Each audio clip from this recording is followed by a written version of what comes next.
O bicho que apareceu para ti deve ser um boto. Ele se transforma num garboso galão, um playboy. Estava gestante, ela já estava mesmo barriguda.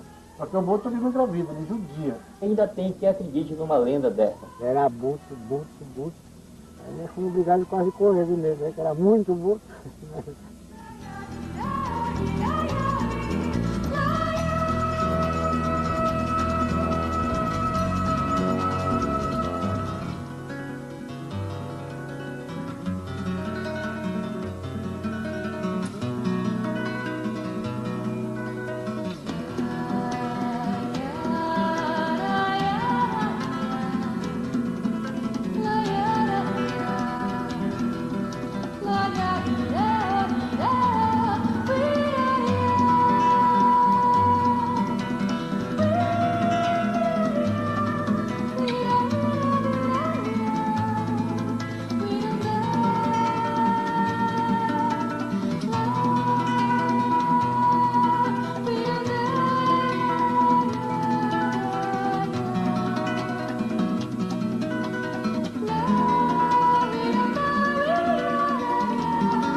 As lendas são relatos fabulosos, pondo em ação rios, árvores, animais, que personificam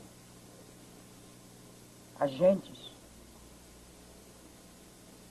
produzindo efeitos positivos ou negativos, benefícios ou malefícios. O imaginário amazônico, ele tem uma poética que é universal e reflete, sobretudo, uma cultura ribeirinha que estabelece uma relação rica e mágica entre o homem e o rio. E o rio é sempre quase que uma liturgia de relação espiritual e mágica na região amazônica. Por exemplo, a lenda do boto nada mais é do que a epifanização do amor no rio. Ou seja, é quase como se fosse a transfiguração do rio através do golfinho, que é o boto, numa forma de amor eterno, de uma forma de amor de eterna busca.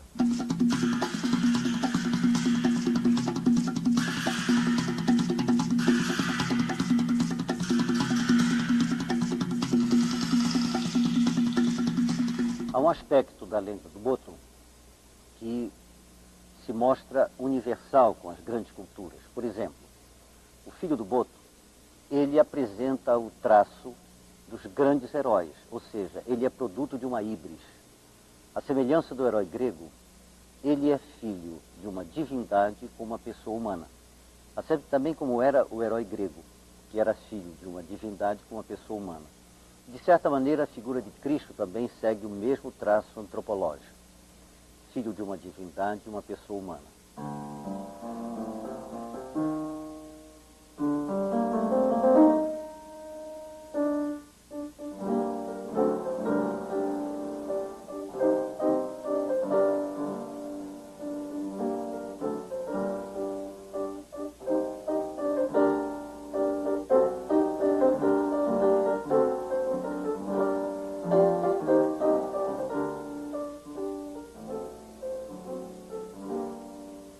A lenda do boto amazônico é das lendas mais conhecidas no Brasil, e inclusive fora, porque ela conta mais ou menos a história de Zeus, que para conquistar Leda, e depois ter a Helena de Troia, ele se virou num garboso cisne. Agora, o deus Zeus amazônico é o boto, que não vira nem bicho, porque ele já é um animal. Ele se transforma num garboso galão, um playboy. E vai para as festas, para os puxiruns, para conquistar as incautas.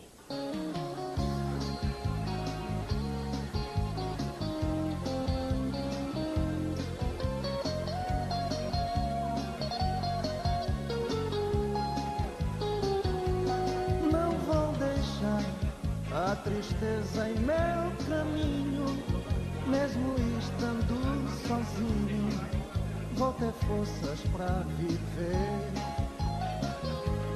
O que passou é passado, não importa, pois o que eu mais quero agora é tentar me esquecer. Quero cantar, dançar, sorrir, fazer amigos por aí. Quem sabe até um novo amor possa pintar, seja quem for. Não importa se alguém vier me falar de você, podes ter certeza, não vou mais sofrer.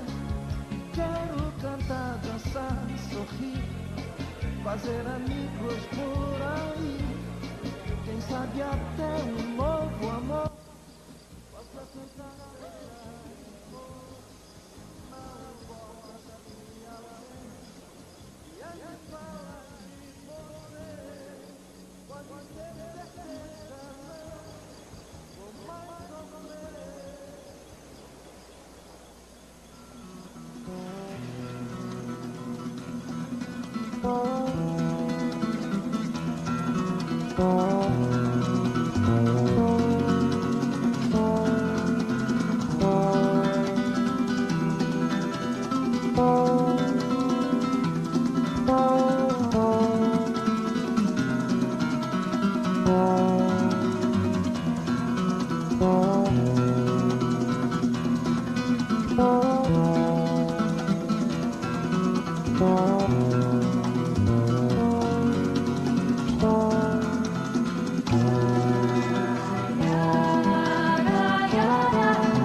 O Serapião era o Boto, era um rapaz que andava com ela.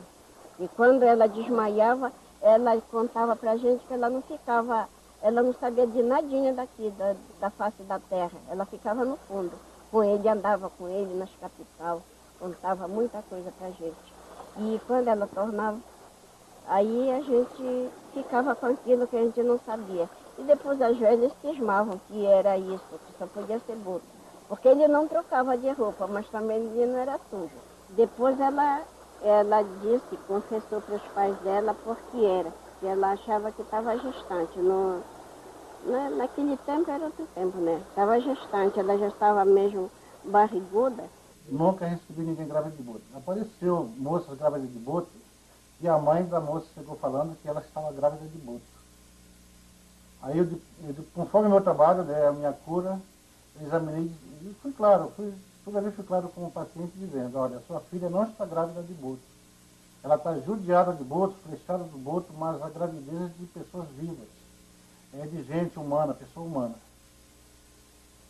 Só que o Boto ele não engravida, ele judia. Ele maltrata e flecha, como já foi falado. Mas engravidar mesmo ele não engravida. Foi dia de Todos os Santos, noite de finado, tiraram a criança. A dona Nenê, o nome da mulher que tirou, arrancou com as mãos a criança. Mas já estava todo tirando a pele da cabeça do menino, mas não era a cabeça de Boto mesmo, tudo perfeito. E quando arrancaram o menino aquela noite, e aí que faziam fumaça ao redor da casa, que era subir de Boto, e era pô-lo na água, e quando no outro dia que saiu o enterro dela, aí o tio dela, José Pereira, disse que antes que jogassem a criança na água, que aquilo não era só corpo de gente, não é? Para ver se eles calmavam mais que os pulos, muito Boto, não era só sarampião, era muito mesmo. E aquilo depois do enterro dela, que colocaram a criança na água, aí desapareceu tudo, porque fizeram o enterro dela, pronto. E aí termina a história da Flaviana, passou. Ela morreu com a criança. Quando a menina aparece gestante, depois da festa, meses depois, o pai ou o senhor querem saber a sua desdita, entre aspas. Por que ela estava gestante? E a resposta dela não dizia que o Manuela, Antônio, João, ela sempre dizia, foi Boto, senhor. Fui boto, papai. O filho do boto, ele subverte a relação social e familiar no interior do estado. Ele representa o perdão para aquilo que seria a transgressão que a mãe solteira poderia ter praticado ao se acasalar com o boto.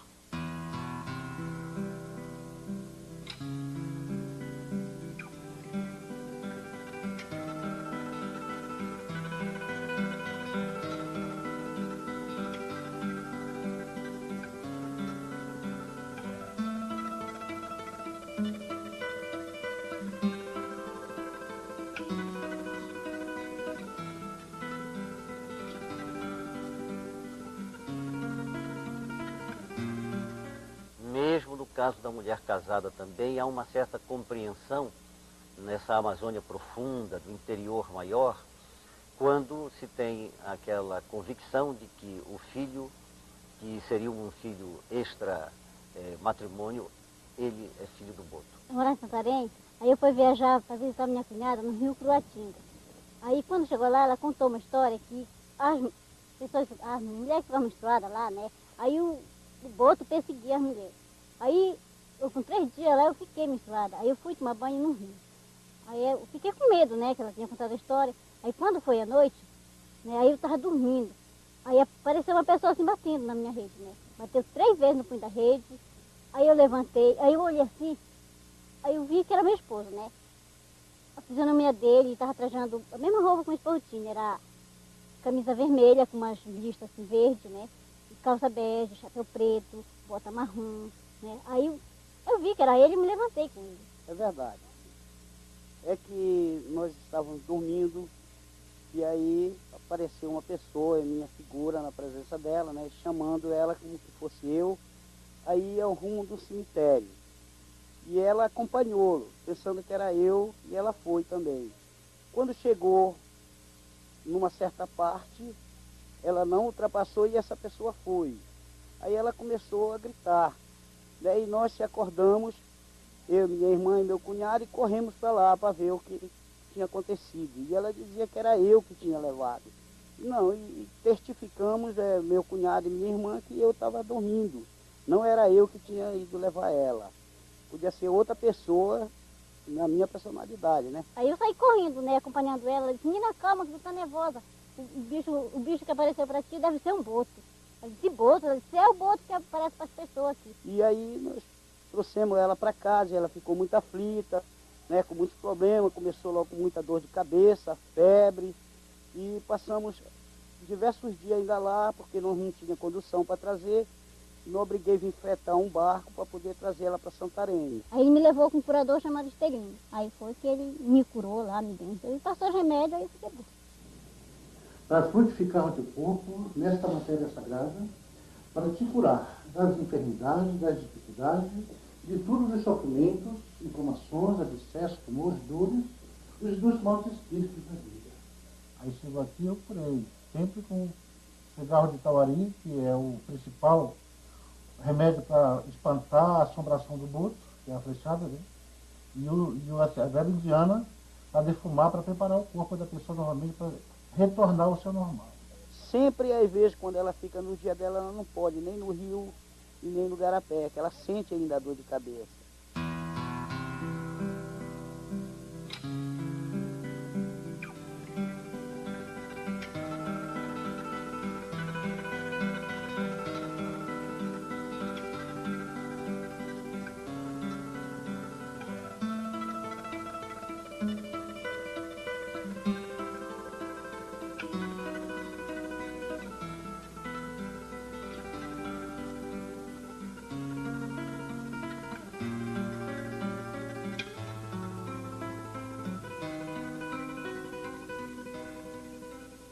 A Amazônia continua dentro da sua mitologia e dentro das suas lendas totalmente primitiva. Isso é muito importante, porque a Amazônia se desenvolveu de uma forma assim muito interessante na economia, mesmo na cultura, mas sendo que hoje essas tradições, que são as tradições do povo, continuam presentes. Navegando pelo rio Amazonas, o piloto do barco, um homem afeito a uma técnica, lidando com máquinas, não acreditava que o homem tivesse chegado à Lua. Isso foi, por sinal, no próprio dia em que tinha ocorrido a chegada do homem à Lua. Entretanto, ele acreditava num navio fantasma que ele já tinha visto, singrando, iluminado, à noite, as águas do Amazonas. É interessante nós vermos, no momento em que nós terminamos um século, nós estamos terminando o segundo milênio, e o homem já foi à Lua, conquistou o espaço, e ainda tem quem acredite numa lenda dessa. Os olhos de boto é para tração, é os olhos do boto, é para tração. Manda se preparar com o nome das duas criaturas, do homem e da mulher, para atrair aquele homem para aquela mulher. Ele pode estar de onde ele estiver, ele vem. Está compreendendo? Esse aqui é o membro da bota. Esse membro a gente corta miudinho, põe dentro de um vidro com água de colônia, água de chama, lavanda, água de jiboia, e põe um pouquinho de açúcar dentro, uma colher de café feito bem doce, ali dentro daquele vidro, que é para a mulher, na hora que tiver com amor com o homem, passa nela, lá, sabe? Pega do bolso, você pode ter uma casa de comércio que está pifada, está com um olhão grande em cima, pendura ele assim atrás da porta e deixa estar que vem muito freguês. Uma vez eu estava com a idade mais ou menos de 14 anos, aí nós saímos para pescar, eu e mais um cunhado meu e mais um amigo nosso. Lá para o meio da praia, vinha andando, aquele rosto branco. Aí, quando chegou uma distância, como daqui, naquela rama ali, o rapaz conheceu que é um homem que vem pelo meio da praia. Ele vinha bem pelo meio da praia. Nós vinha pela beira.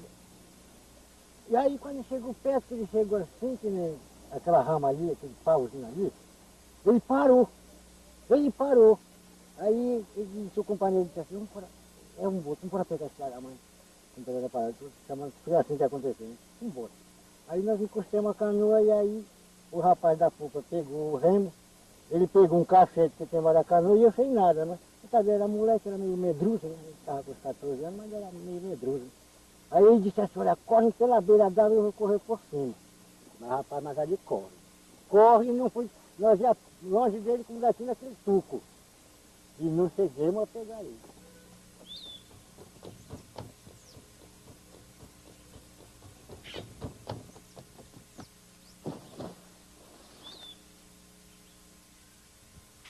Chegou na ponte, nós estávamos longe dele, mas naquela rama ali. Já tirou na raiz. Aí com um pouco ele boiou. Boiou de uma chuva, já subiu água. Né? Aí com 5 minutos os botos encostaram, mas era buto. Aí nós fomos obrigados a quase correr do meio, né? Que era muito boto.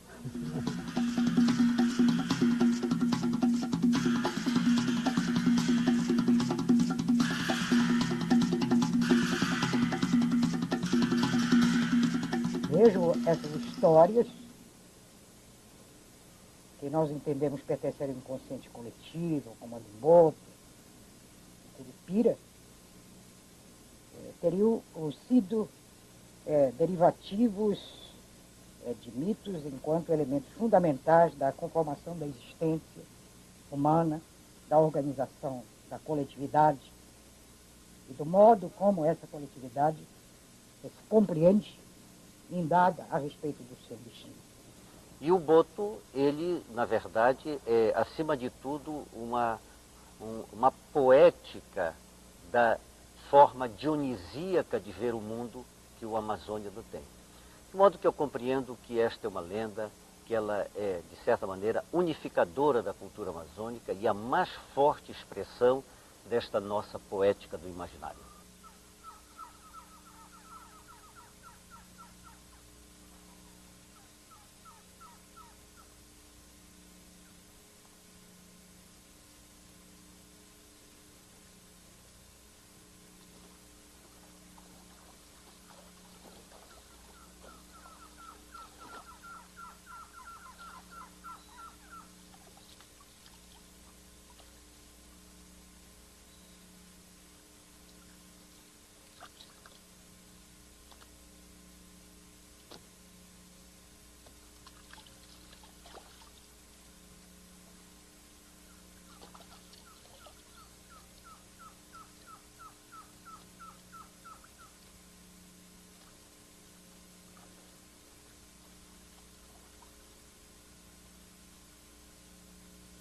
Já faz mais de 3 meses.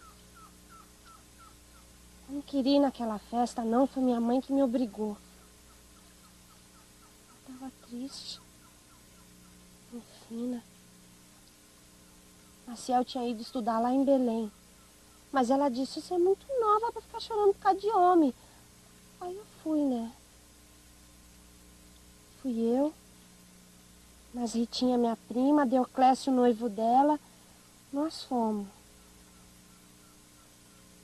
Chegou lá, todos pequenos queriam dançar comigo, mas eu não queria, não. Meu pensamento estava só no Maciel, Maciel, Maciel.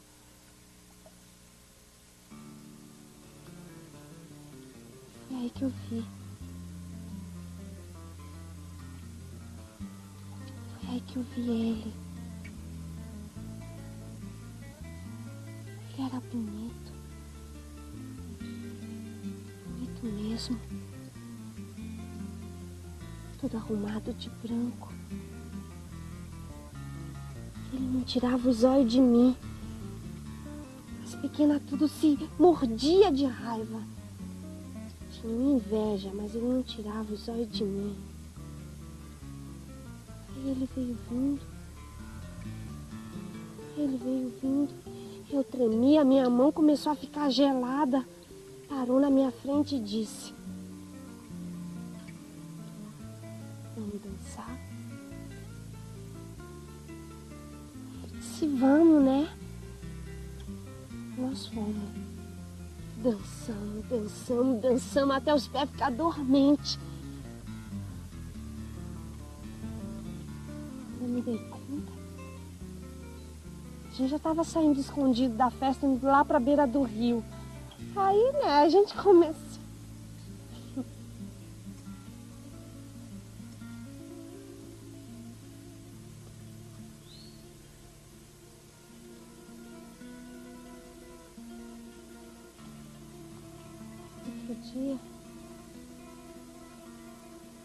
Outro dia só tinha lembrança dele na minha cabeça. O olho dele. A boca dele.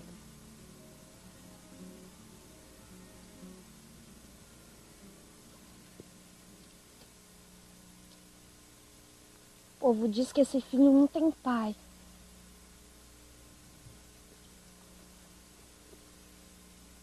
Mas um dia ainda vou ver os dois brincando aqui nesse rio.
Reza a história que a moça do táxi seria Josefina Conte, falecida em 1931.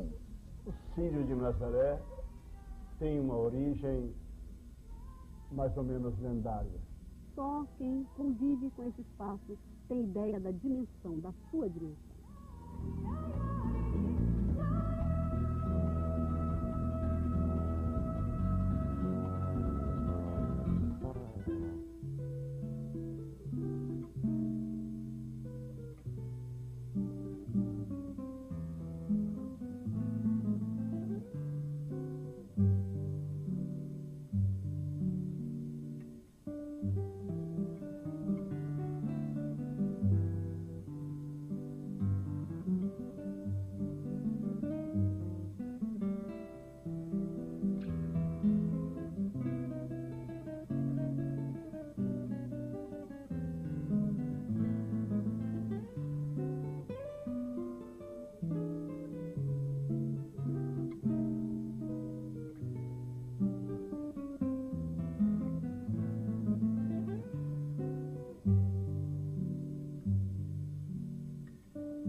A partir deste local aqui, um local inaugural da cidade de Belém, nesta Amazônia sempre muito esquecida, na igreja de Santo Alexandre, uma igreja jesuítica do século XVII, época da fundação dessa cidade, é possível fazer uma reflexão do que significou Belém e do que significou o Pará no contexto do processo de colonização.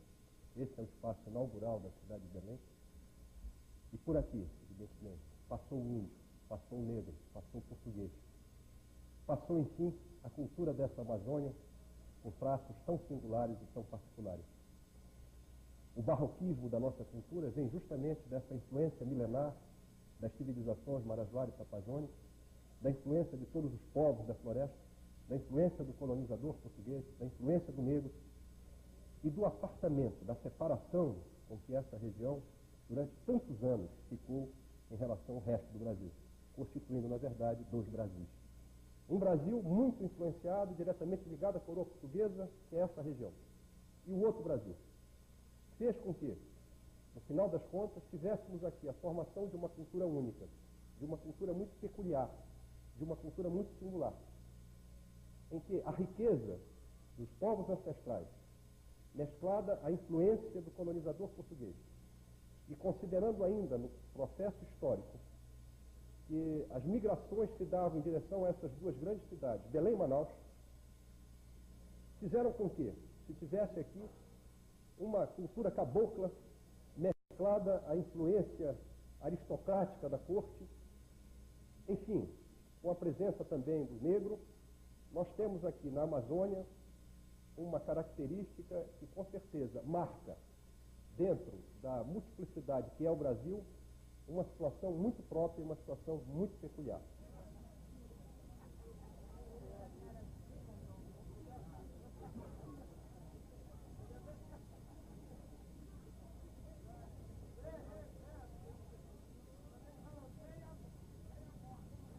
Isso aqui é da jiboia, é o preparado da jiboia. Isso aqui a gente põe nos 4 cantos do comércio e põe na porta. E também põe um pouquinho na mão e passa da mão para cima, nos braços, no rosto, tudo para cima, que é para tudo levantar, o dinheiro crescer. Agora tem outra coisa aqui que vocês ainda não viram. Isso serve para potência. Você sabe o que é potência? Força nos nervos do homem. Mas o homem, quando vai tomar, dá um pouquinho para a mulher dele, porque mulher e café só presta quente. Tá certo?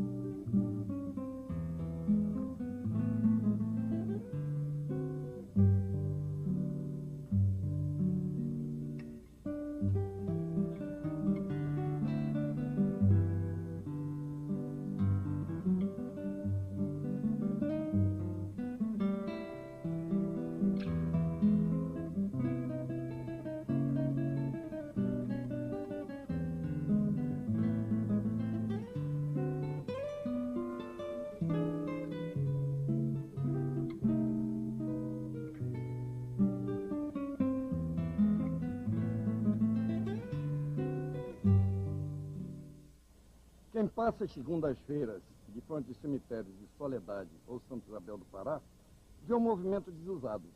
É o culto das almas. Dezenas, centenas de pessoas acorrem aos cemitérios a fim de fazer pedidos nos mais variados sentidos. São pedidos para resolver problemas financeiros, pedidos de emprego, pedidos de casamento, estes geralmente partidos mais de mulheres, pedidos até para a destruição de rivais. Os pedidos variam, como variam também as pessoas que os fazem. São pessoas das mais diversas camadas sociais.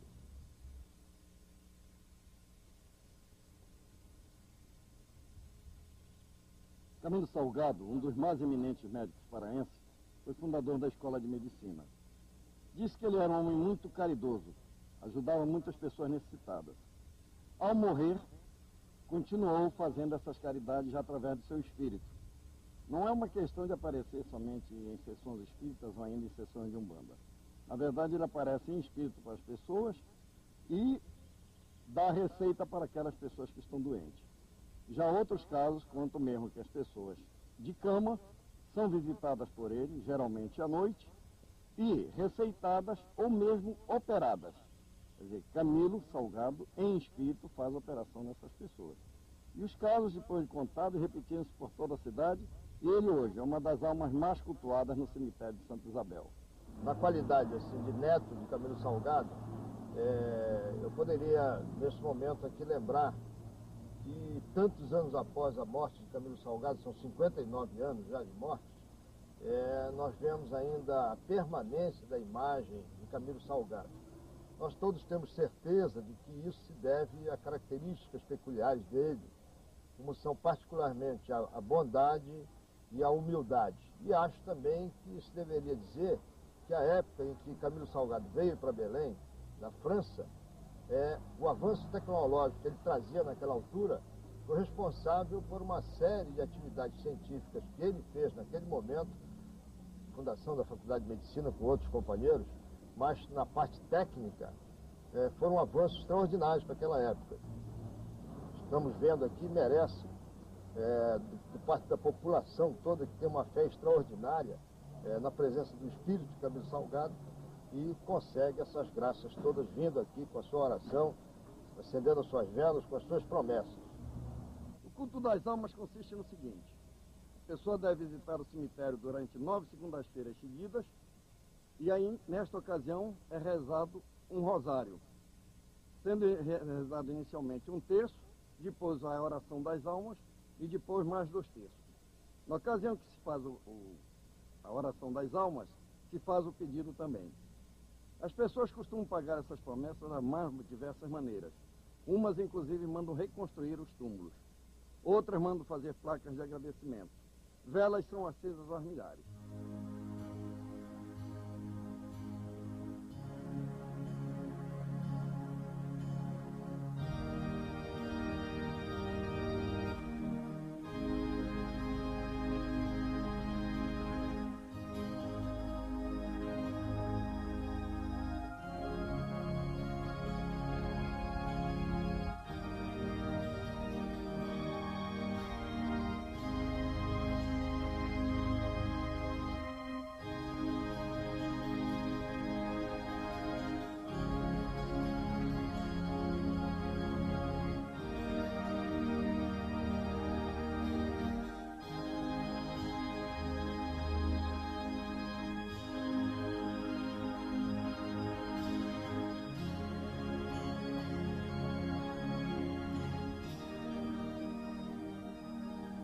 Círio de Nazaré tem uma origem mais ou menos lendária. Um humilde caboclo, caçador, lenhador, filho de português, Plácido José de Souza.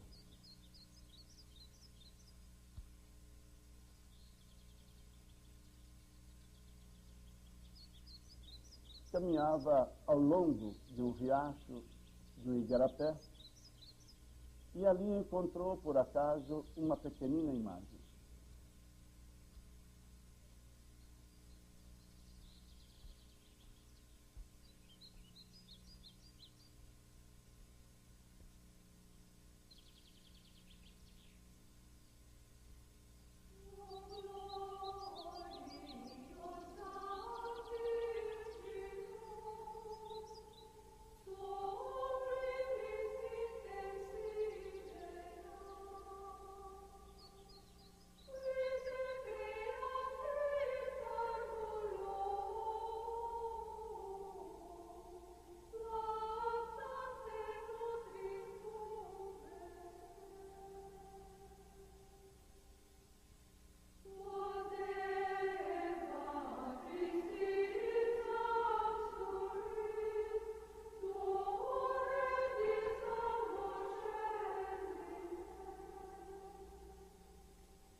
Acorda, Plácido, Santinha.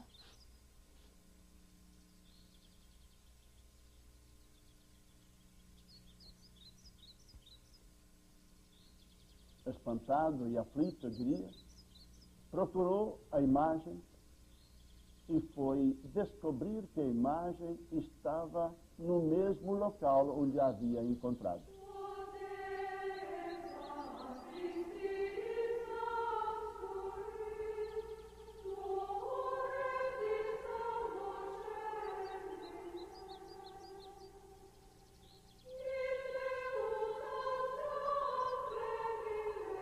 Tomou novamente nas mãos, levou para casa, mas repetiu-se o mesmo fato. A imagem voltou para o local. Daí surgiu a devoção, o culto a Nossa Senhora de Nazaré, e ele imaginou que seria o caso de construir ali, naquele local, uma pequenina ermida, um oratório, e esse oratório foi o oratório primeiro de Nossa Senhora de Nazaré. O povo frequentou esse oratório, manifestava na sua piedade a sua fé, o seu culto a Maria. Foi crescendo essa devoção até chegarmos ao final do século, quando, já por iniciativa do bispo, se pensou na possibilidade de fazer melhor ou mais brilhantemente a festa por meio de uma grande procissão. Esta imagem, então, foi assim idealizada a festa, foi levada à catedral, e da catedral, então, é que saía a procissão para esta ermida, para este oratório, que mais tarde, no comecinho de 1900, vai se transformar na grande basílica, uma das mais belas basílicas do Brasil, a Basílica de Nossa Senhora de Nazaré.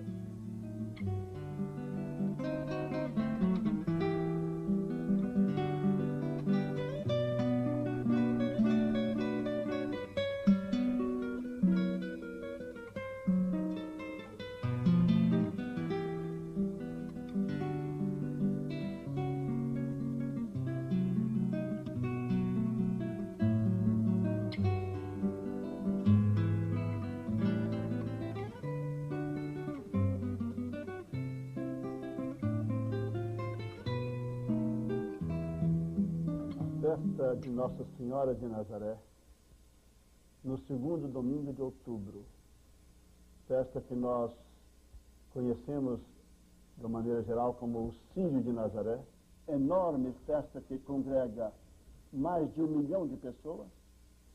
Tem, aliás, este nome por causa da procissão noturna com as velas, e depois, no dia seguinte, é a imagem trazida pelo povo até ao local onde hoje está a Basílica de Nossa Senhora de Nazaré.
As lendas, elas têm este compromisso, revelam a vida, o dia a dia, as relações sociais, as relações de família do homem que vive neste imenso espaço.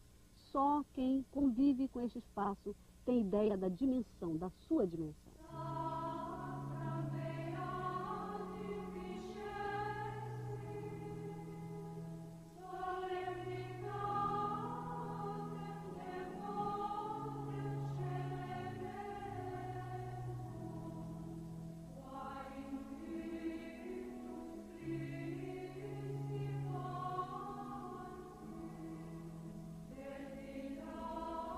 Belém é uma cidade cheia de histórias fantasmagóricas. Histórias de aparições, visagens, assombrações. E a cidade está povoada de inúmeros casos. Um dos mais conhecidos é da moça do táxi. Porém, antes da moça do táxi, já se falava numa moça do bonde.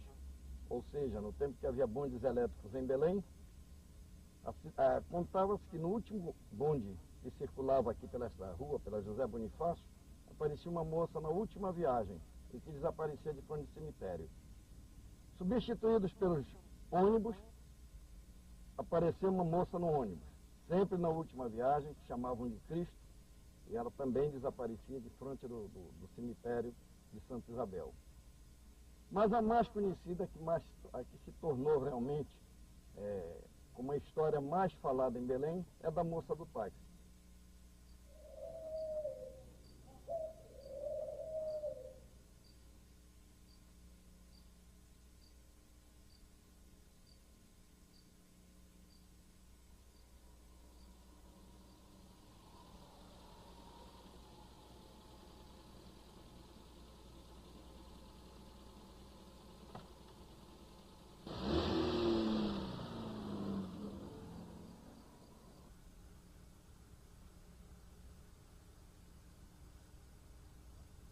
Parece que vai chover hoje, né?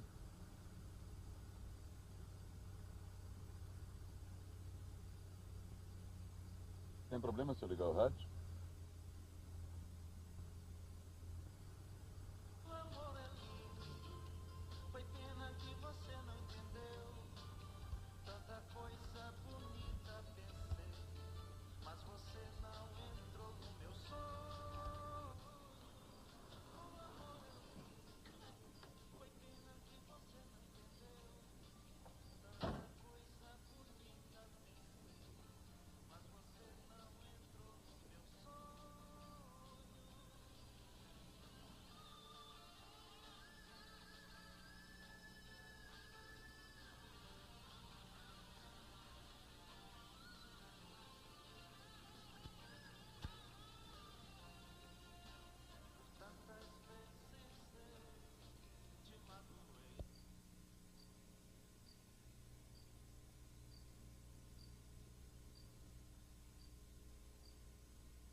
Já vai.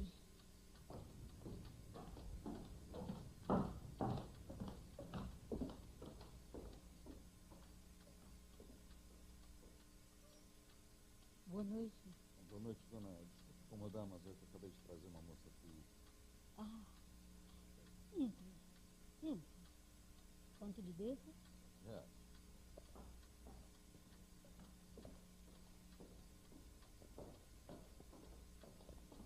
Um momento que eu vou apanhar o seu dinheiro.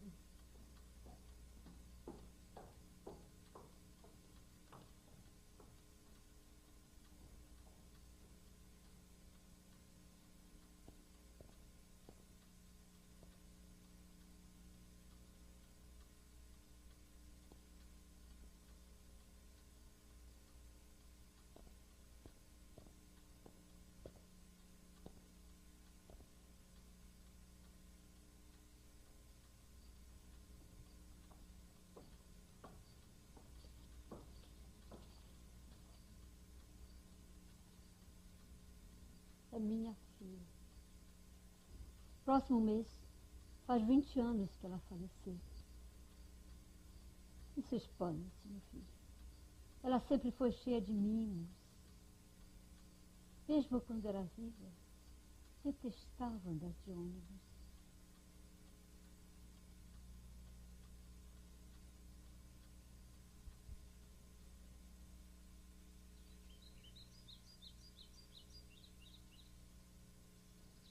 Reza a história que a moça do táxi seria Josefina Conte, falecida em 1931.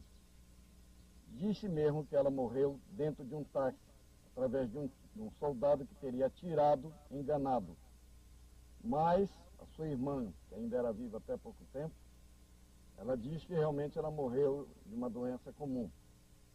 O fato é que é atribuída a Josefina Conte ser a moça do táxi. E é um desfecho com várias versões para essa história. Uns dizem que o motorista enlouqueceu, outros e foi recolhido ao Hospital Juliano Moreira, outros dizem que ele encarou a coisa com naturalidade, e outros finalmente que ele acabou se mudando de Belém do Pará, justamente assombrado com a história que ele teria vivido. É claro que a modernidade tem uma influência sobre estas informações, mas a modernidade pode contribuir com um ou outro elemento. Nunca acabar com isso aqui, mas nós temos a obrigação de preservar, de conservar.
Há mitos novos e há mitos velhos. O povo comentava que ela virava Matinta Pereira. Ela disse que era uma coisa muito horrível, muito horrível. No meu conceito não existe, viu? Ela rodeia a casa e assovia e assovia. Fifi Matinta Pereira.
Antes das lendas, houve um mito,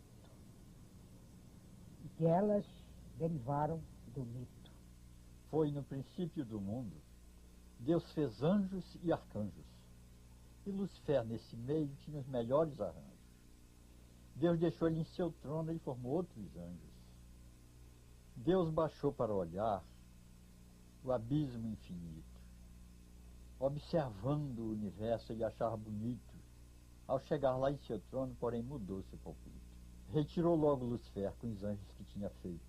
Uns viraram a Taíde. Isso não é brincadeira. Outros foram a ser Mãe d'Água, outros Matinta Pereira, e a Curupira na mata foi morar a vida inteira.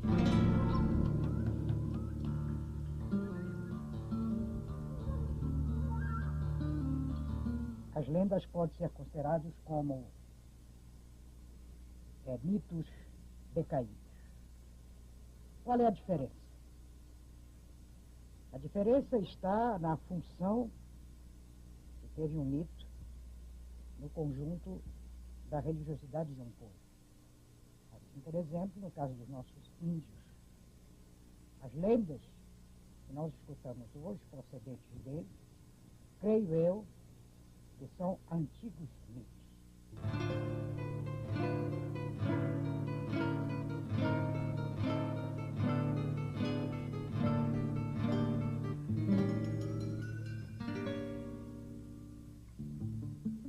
Matinta Pereira é um personagem do lendário amazônico, ou a gente também pode dizer da mitopoética amazônica. Quem é essa Matinta Pereira? Na verdade, ela é um mito que aparece na mitologia já indígena, né? Na mitologia indígena Tupinambá, e ela era uma ave que trazia notícia dos mortos para os índios, para os vivos. Então, ela não era configurada como um personagem do mal. Fifi Matinta Pereira se ouve ao longo da estrada, amedrontando os viajantes que andam de madrugada. Isso é pura verdade, não é cochicho de fada. Amigos, se precisarem, até na nação inteira, tem histórias para contar, seja de qualquer maneira, mas do que se fala agora é da Matinta Pereira.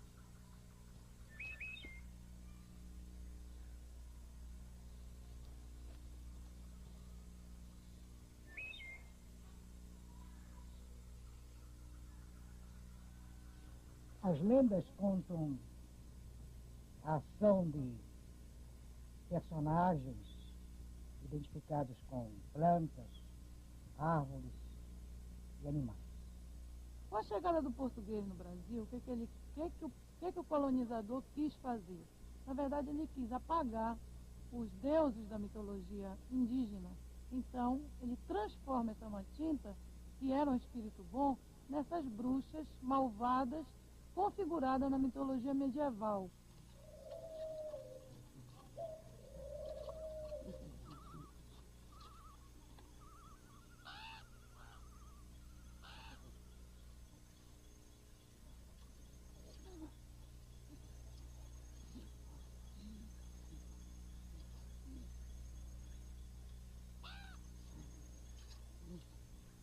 Nessa configuração de bruxas medievais, ela aparece como hoje no imaginário infantil.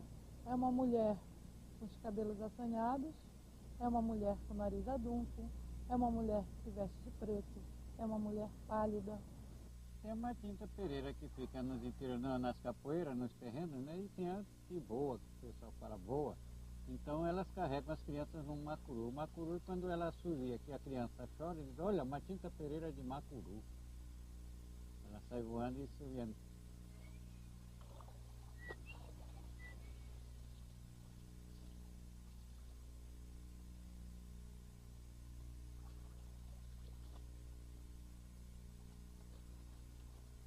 Uma senhora por nome de Bené, né? Chamava até para ela Bené do Catitu.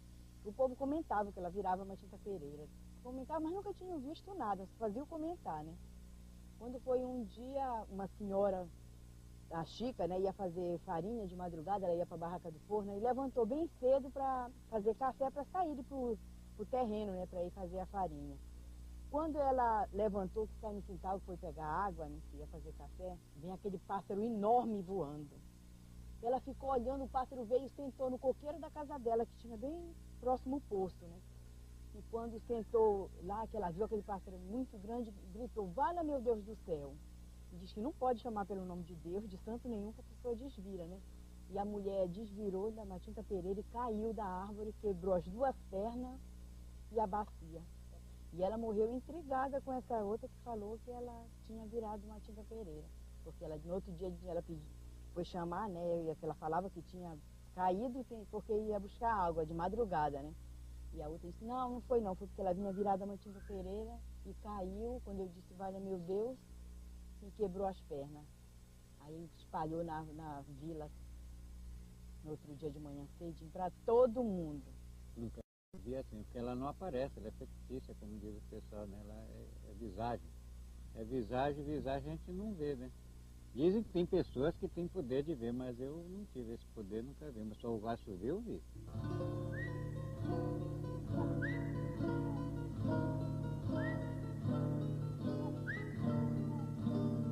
A Matinta tem várias configurações. Nós temos uma tinta invisível, que a gente só reconhece que ela está na área, porque a gente ouve o assovio, fit, fit, fiuit.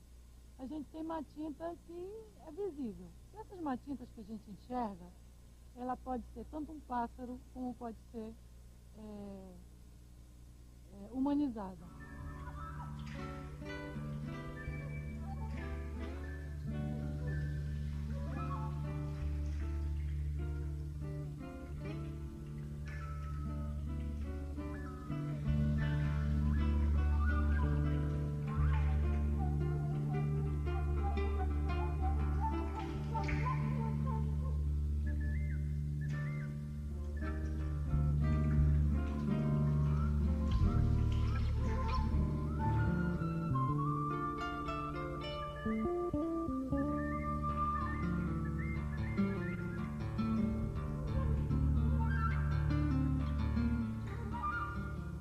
Essa é a comum, né?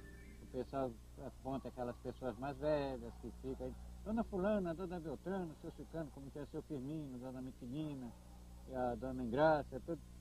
Ela vira Matinta Pereira, hein?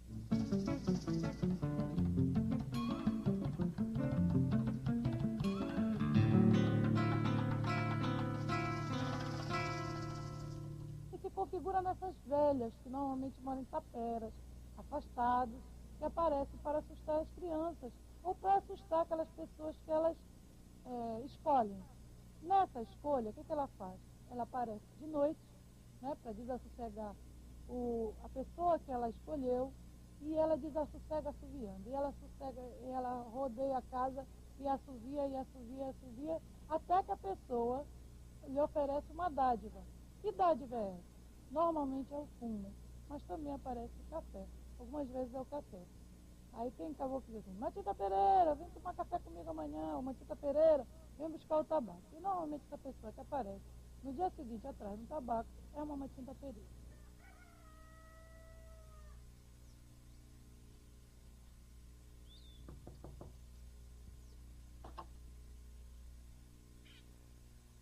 Vim buscar o que você me prometeu ontem de noite. As matintas, elas podem ser hereditárias. Tem uma mãe, tem uma avó, uma bisavó, uma filha, uma neta, uma bisneta, toda a família de Matinta Pereira.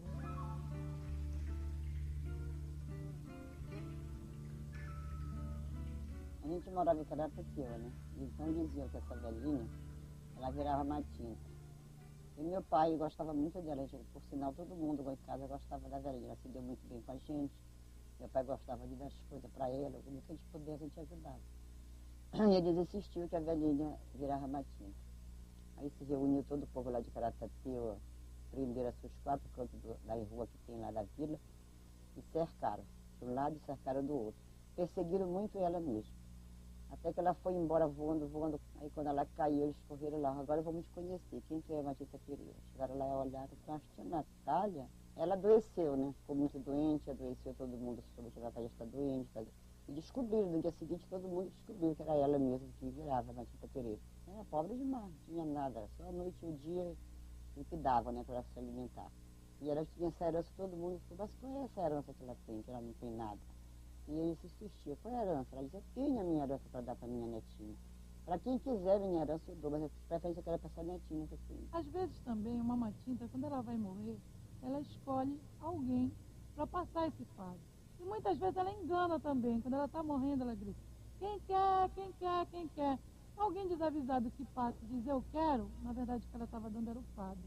A gente está de noite, às vezes, jogando um baralho, um dominó, no interior a luz de lamparina, né? Ela não quer sair. A gente lá vai a dona fulana. Ela já vem chegando do fado dela, né? Aí todo mundo fica por ali naquela expectativa, até ela passa, vai embora.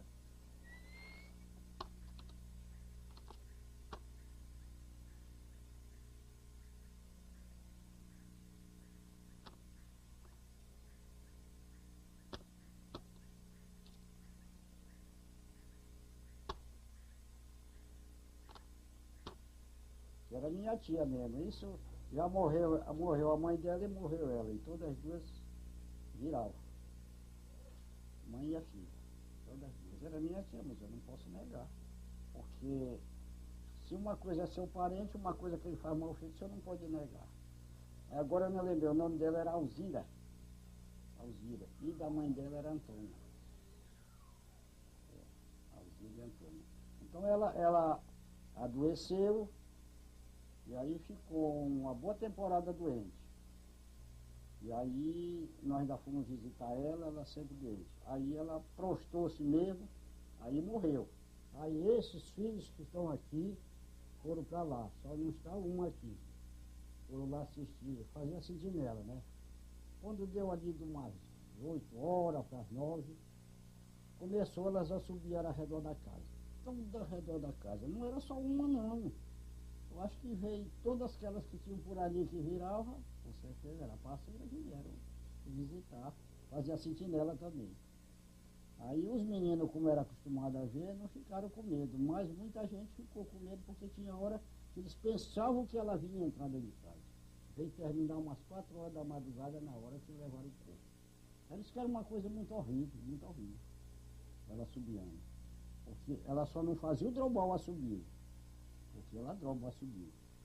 Droba porque eu já vi ela subir, aí drobava.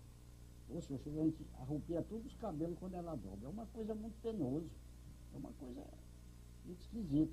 Quem nunca viu, que nem muita gente de fora que nunca viu, se ele vê, ele vai fazer cocô na roupa. Vai, porque o medo vai ser grande.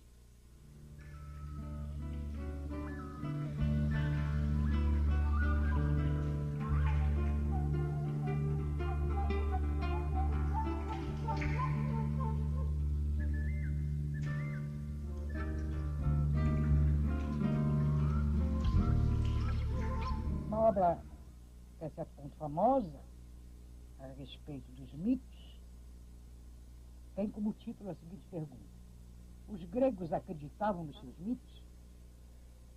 A resposta é muito complexa. O que nós podemos dizer é que os mitos são cridos ou descritos. No meu conceito não existe. Com todas essas coisas dá até para acreditar, né? Que eu conhecia a mulher, só não vi ela depois voando, né? Mas vi quando ela estava com as pernas quebradas e a bacia. Eu não acredito assim muito, sabe? Mas nesse dia nós acreditamos porque nós vimos e ela foi à nossa casa, essa velhinha. Quem é matinta sempre vai ser matinta. Não existe um perdão para quem é matinta. Quem quiser ouvir o apito nas noites de sexta-feira, fique acordado de noite, convide a sua parceira para ouvir o apito. Fifi Matinta Pereira.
bicha não deixava ninguém dormir sossegado.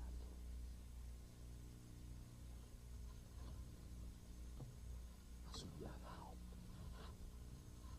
Assim.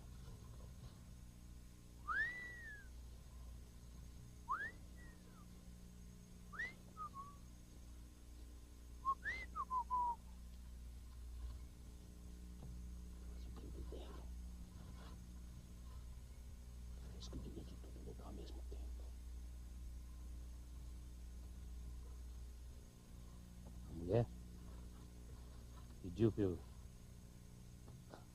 sossegar e dormir.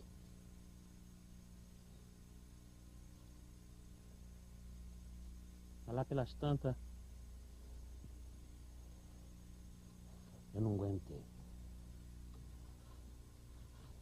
Levantei sem que ela se apercebesse. Até hoje ainda não sei como a danada dormir com tudo aqueles assobios.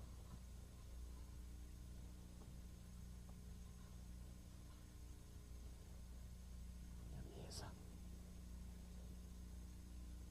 A mesa da cozinha. Peguei uma faca. E esperei.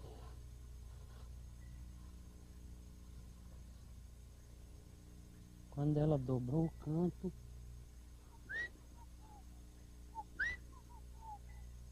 espetei a faca na mesa e ofereci tabaco pra velha. Tão maldita. Outro dia, de manhã bem cedinho, antes da mulher acordar, eu preparei uma onça de fumo dos bons. Eu fui pra porta esperar. A velha chegou justo no cantar do galo.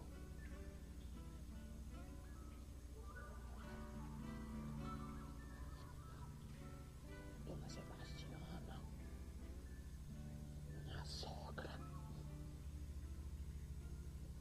Quem é que ia dizer?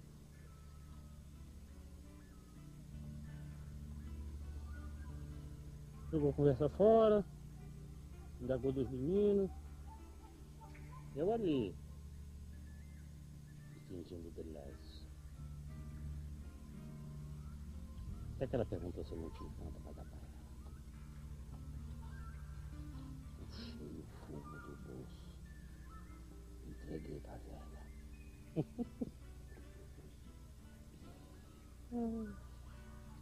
Ela implorou eu jurar que não descobria ela para ninguém. Fiquei com pena da velha.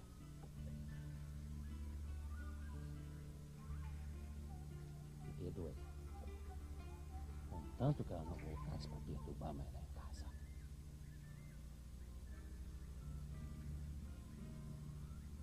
Ela morreu semana passada.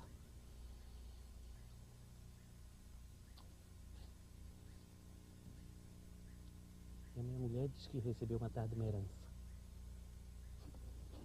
Mas que diabo de herança é essa? Se a velha não tinha nem onde cair morta.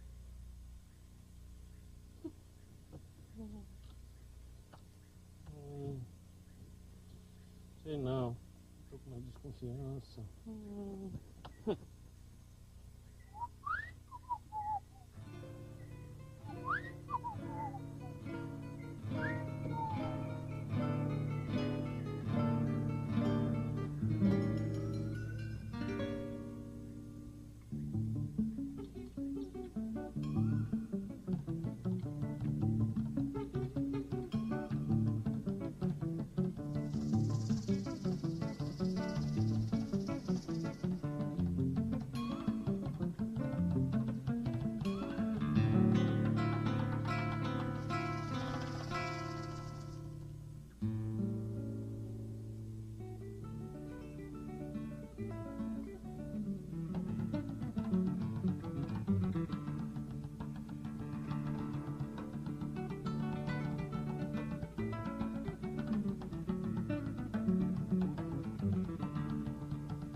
mito das deidades.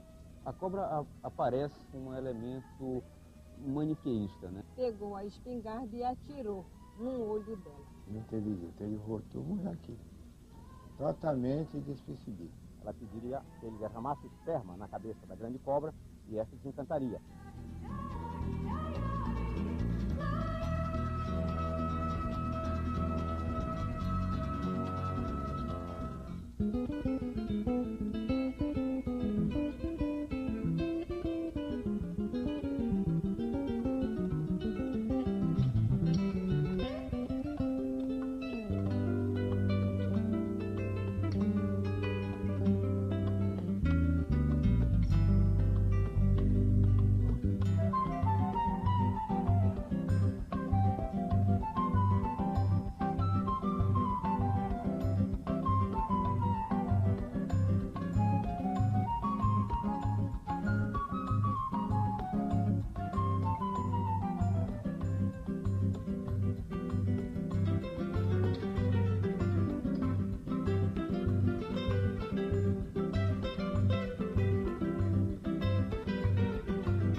O mito das deidades.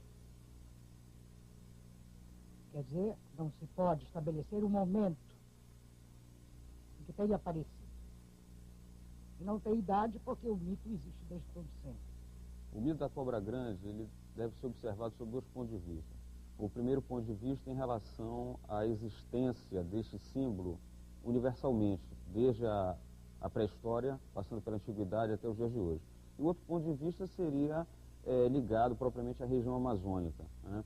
Em relação à universalidade, enquanto símbolo universal, nós percebemos a existência da serpente, obviamente da cobra, desde as pinturas parietais, em que nitidamente são observados traços, né? Então esse traço seria a primeira existência registrada de um ser retilíneo e que se equipara evidentemente à cobra grande. As pinturas rupestres, pinturas e desenhos rupestres,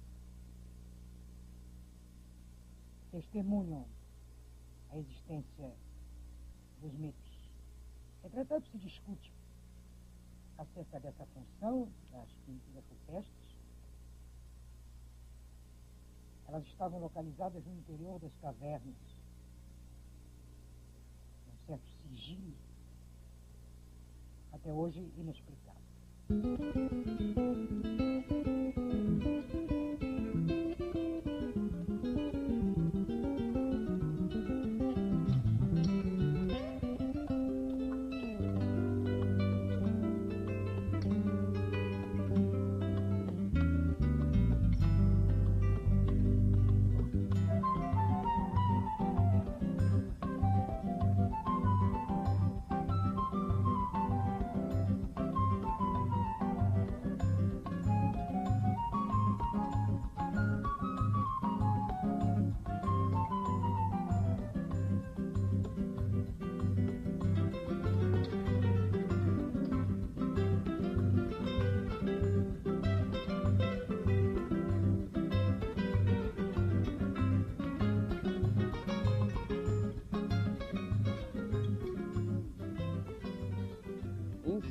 Relacionando a região, a cobra terá uma importância fundamental, não só por ser um ser que nasce, que se origina da água, que é um elemento de uma extrema importância para compreender a região, como também um ser que pode ser relacionado a outros mitos da região, né?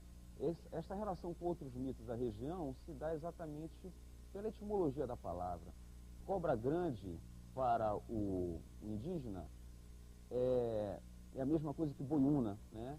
E que na palavra boiúna você tem a presença do radical oia, liboia una, né? Que seria a cobra preta. Você vai encontrar esse mesmo radical presente também em 2 outros mitos da região, obviamente enquanto palavra originária, na língua tupi ainda, que seria a mãe d'água, que pode ser chamada também de Oiara ou Uiara, e também o boto, né, que é o Auiará, né, para o indígena. Os portugueses que vieram para a Amazônia, para o Brasil, trouxeram sua história, mas aqui, devido à adaptação, devido à dificuldade de convivência com esse ambiente pesado, floresta, água, mitos, ritos, ele adaptou-se, colonizou-se também pelo processo indígena. Ao casar com a Índia, ele passou a ser um elemento do meio da floresta. Logo, ele adaptou a sua vivência, o encantamento que ele sentiu com esse peso da mata, da vida amazônica, ele tornou-se um ser que dependeu desta floresta, logo adaptou-se às realidades dessa mata, criando uma relação mística dos mitos amazônicos, das lendas e mitos para a sua vida. Então, um exemplo, ele vestiu o boto de paletó, chapéu paleta, a Belle Époque. Ele emprestou o nome a Matinta Pereira. Isso significa que o mito do imaginal dele transcendeu para a Amazônia. Ele adaptou-se ao meio. Ele não trouxe a lenda, ele pegou a lenda amazônica e passou ao seu bel prazer, à sua bela história, ao seu condicionamento histórico.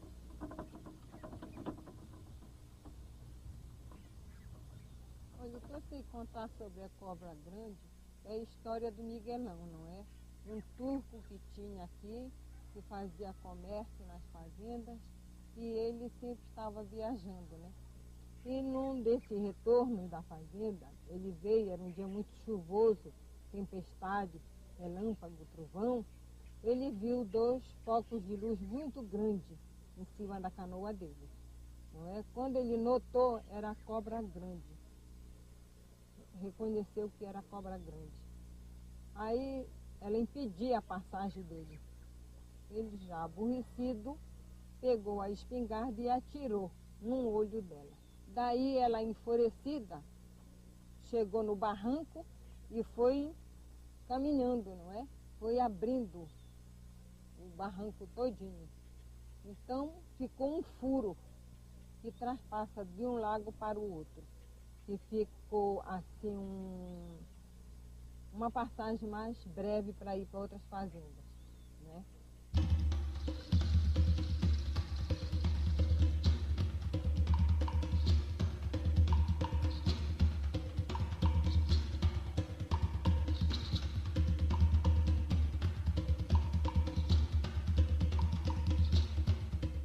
Ela estava abuiada, mas ela não ia fazer nada para ele. Ele se apavorou, atirou nela, entendeu? Então, só que ela não morreu, e ele morreu. E a partir daquela hora em diante, não teve mais possibilidade.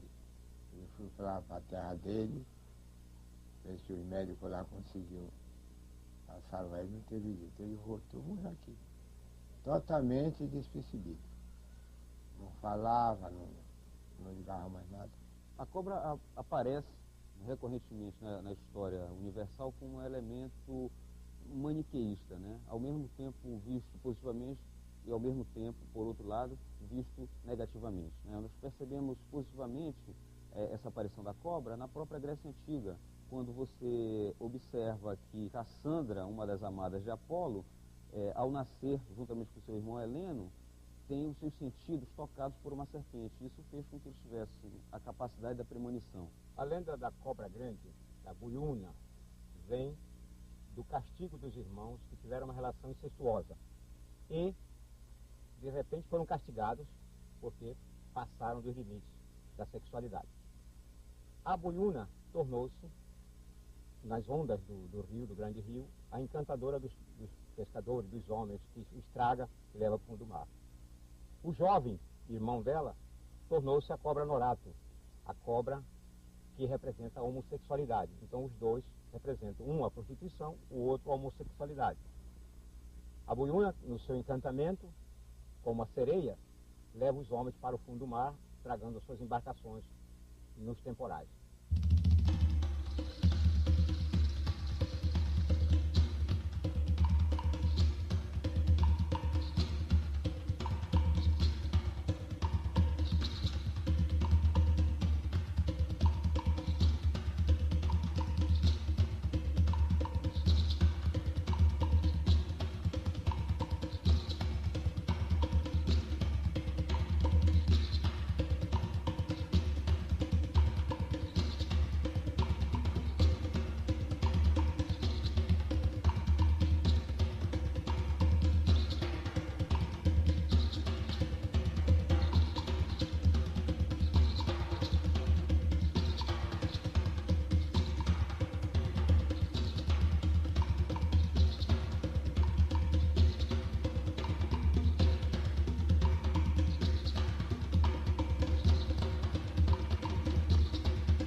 sabemos que de tempo em tempo a cobra ela muda o seu perfil, a sua pele, correto? E isso talvez tenha contribuído para o imaginário indígena na observância de que a cobra é um ser por excelência metamórfico, né? Passa por uma metamorfose constante. Então, não é difícil nós termos a ratificação dessa questão quando nós observamos a história da cobra norato, né? Em que a cobra, o norato se transforma, né, vez por outra, num perfil humano, né? O jovem cobra norato se apresenta nos bailes, nas noites, nas festas, como um jovem bonito que convida um rapaz daquele baile a dirigir-se ao igarapé com ele. Nesse momento, ele pede ao rapaz que, ao ele se transformar na cobra norato, na grande cobra norato, que ele derrame sobre sua cabeça o leite. Mas não é o leite, que segundo a versão original, é o esperma. Ela pediria que ele derramasse o esperma na cabeça da grande cobra e essa desencantaria. Porque quando ela aparece em cobra mesmo, no efeito gigantesco da serpente, o jovem foge sempre, não tendo coragem de derramar o esperma na cabeça dela, e ela continua encantada, sendo o cobra norato permanentemente encantado.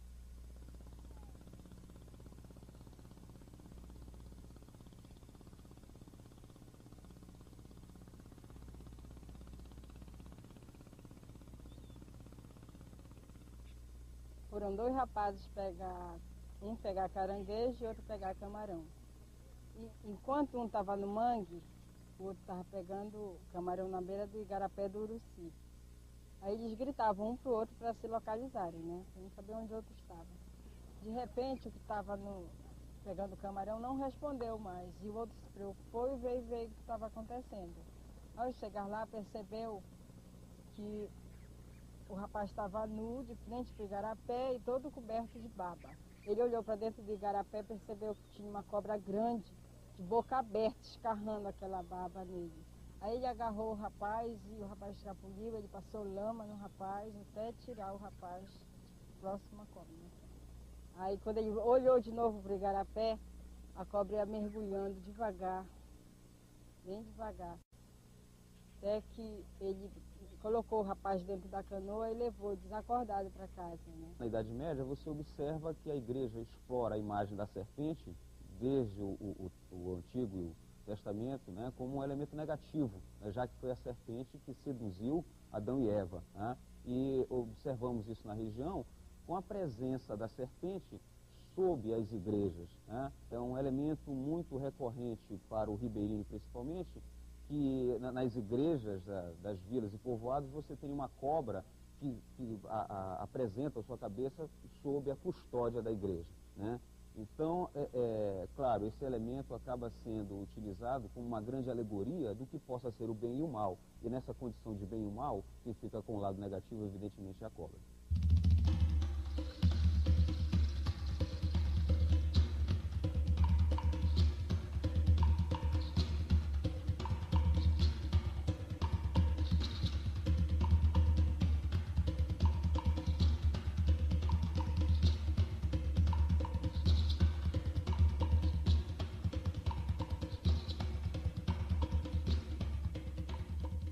Essa história é que o dono, que era empregado daí, o gerente, quando eu trabalhava aí, ele contava pra gente que aí existia uma cobra, né? Então essa cobra era muito braba, fazia bravura aí, né? Então eles tinham muito medo dela. Aí falaram com um senhor que era pajé nesse tempo, como eles dão o nome, né? Aí falaram com ele, era para ver se ele dava um jeito de acalmar ela. Ele disse que o único jeito que tinha era prender ela, né?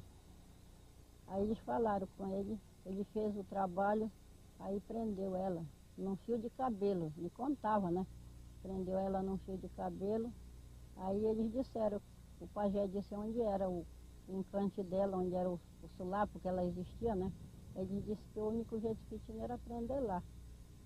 Aí ele fez o trabalho e prendeu ela nesse fio de cabelo e deixou ela presa. Aí fizeram um tampo, né, de cimento por cima, para ela ficar presa lá, e eles ensinaram o remédio que era para ele botar lá, o senhor, né? Ele só me disse que botava o leite, destemperava o leite condensado, botavam lá dentro, agora eu não sei com que era o resto, né, que eles botavam. Aí de que era aquele Pedro não mexerem com ela de lá, que ela não derrubar mais nada, né, não destraviar. Aí ela ficou lá, e eu perguntei para ele se ela não atingia assim, eles não viram remorso nenhum, ele disse que não, que nunca viram, né. Agora que eles faziam isso, ele fazia. Agora que tem o tampo, tem. Porque eu trabalhava lá na cozinha, né? Eu dizia para ele, Fernanda, não atinge a gente não. Lá não mexe com ninguém.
O ofício da pescaria eu aprendi com meu pai e meu avô, quando eu ainda era um molecote.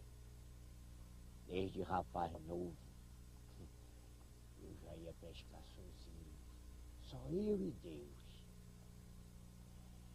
Uma noite dessas, faz muitos e muitos anos, mas eu me lembro muito bem. Eu tinha uns 13 para 14 anos. E eu saí para despescar a malhadeira aí no rio Paracauari. Caiu uma chuva fina, mas mesmo assim eu saí para despescar. Pois não é que quando eu me aproximava da onde eu tinha colocado a rede, eu escutei aquele barulho assim lá atrás do barco. Uf! Não sei o que me deu, que eu fui olhar. No que eu olhei, vixe Maria, era muito grande a bicha. Os olhos dela pareciam 2 fachos de fogo no meio das lentas. Eu me apeguei com o meu São Pedro, padroeiro dos pescadores. Tirei o remo da água bem devagarinho. Fiquei lá quieto, encolhido. A bicha passou assim, ó, do lado da montaria. A valência foi que eu fiquei lá encolhido, sem fazer barulho. Eu tenho a impressão que essa uma é a mesma de Itacuja, que vive lá presa debaixo da cidade, pelos 3 fios de cabelo de Nossa Senhora. Porque olha, só o tamanho dela, só a cara, a cabeça da bichona, tinha assim a largura de uma braça.